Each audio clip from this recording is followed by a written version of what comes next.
पोळी, खीर आणि गरम भात, त्यावर चितळे तुपाची धार. सणासुदीला हाच सात्विक आहार. आजच घरी आणा चितळे तूप, शुद्ध, साजूक आणि कणीदार.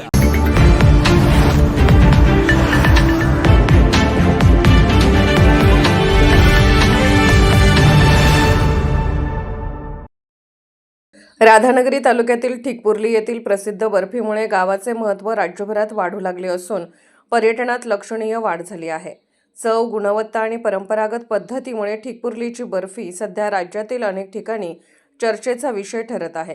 सध्या ठिकपुर्ली येथील सुमारे 30 ते 35 बर्फीची दुकाने कोल्हापूर गारगोटी राज्य मार्गावर शेळेवाडी येथे कार्यरत असून दररोज लाखो रुपयांची उलाढाल होत आहे.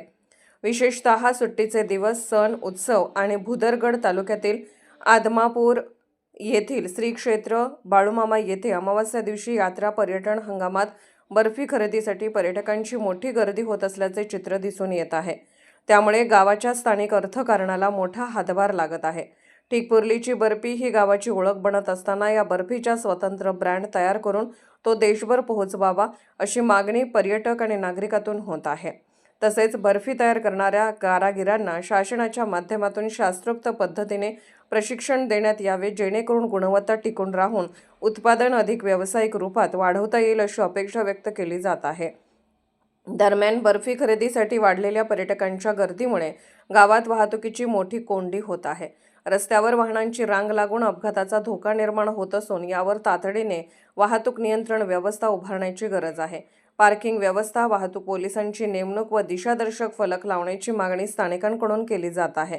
ठिकपुर्लीची बर्फी ही केवळ खाद्यपदार्थ न राहता पर्यटन, रोजगार आणि ग्रामविकासाचे साधन ठरत असून शासनाने याकडे विशेष लक्ष देण्याची गरज असल्याचे मत पर्यटकांनी व्यक्त केले आहे.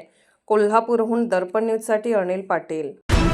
निर्भीड बेधडक बातमीसाठी दर्पण न्यूज चॅनलला लाईक करा, शेअर करा, सबस्क्राईब करा. मुख्य संपादक अभिजित रांजणे, दर्पण न्यूज.